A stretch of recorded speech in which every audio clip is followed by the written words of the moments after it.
whenever you are ready. Are any of you prone to texting and answering phone calls while you are trying to study? Well, this is the most common time waster or distraction that people in today's world see when they are trying to study. When you are improving your study skills, the first and most important thing to do is to analyze your self-studying skills and see which time wasters and distractions you have. The most common time wasters and distractions that there are include checking social media, browsing the web, eating food while studying, watching TV while studying, or even listening to music. One thing to improve your study skills, as I already mentioned, is eliminating these time wasters. And instead of engaging in these activities while you are studying, you can use these activities as a way to reward yourself after you are done studying. As well as identifying your time wasters, it is very important to identify the study skills that you currently have. There are many study skills that have been proven to be useless. One of these are studying late at night, the night before the test, for hours, or let's say pulling an all-nighter.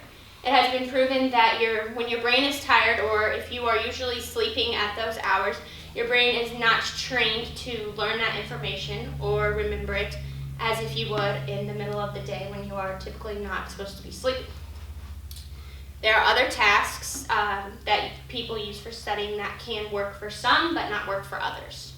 For instance, one of these things is copying down notes word for word. That will work for some people, but for other people, copying down word for word, they're not actually learning anything or remembering what they're writing down. The next one is highlighting in books and texts. I think some people will use this as, oh, it looks cool, and they don't ever actually go back and read it or look at it, where other people actually do. And then the last one is using flashcards. Most people can compare using flashcards to playing a game of memory, and as far as I'm concerned, none of us really play memory anymore because it's boring, so you might think using flashcards is boring too, or some people find it useful. But another thing that you can do to improve your study skills is improve your time management. So does anybody feel stressed or in a time crunch all the time? Okay. Here are some easy ways that your time management can be improved. You can make a weekly to-do list. You can use a calendar or planner. You can get up early to get things done. Set aside study hours for each day, or you can join a study group to hold yourself accountable. If none of those seem intriguing, you can plan ahead, create a to-do list, tackle small tasks to start, only do one thing at a time, establish routines, use breaks wisely, take time off, and then also learn to delegate different subjects to where you're going to study. Like, don't try to study 700 different things at once, just do one thing at a time. As well as improving the time management skills, it is also important to improve the ones that you already have and find new ones. So some of the most common beneficial study skills include, first of all, getting help if you need it. If you don't know what you're studying, it's very hard to study it, so you need to make sure you ask your professor or whoever it may be that's teaching you if you need help.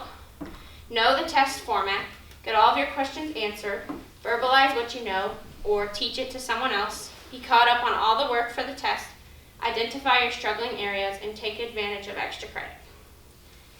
Now, no matter what study skills you already have or which ones you're going to add to your book of study skills, here are some general ways to just improve studying as a whole.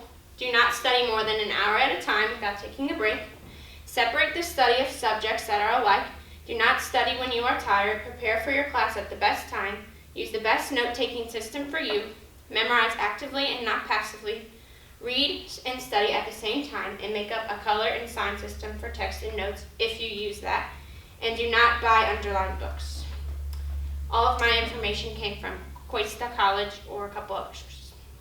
But after hearing all the ways that you can improve your study skills or add on to the ones that you already have, it should be clear of the many ways, because it is going to be important as we are high school students about to go to college. Some of the study skills that you use in high school are not going to work for you in college, or if you don't have any at all, you're most likely going to need some in college. So picture it now. You see yourself at your future institution balancing a social and an academic life with successful study skills that work perfectly just for you.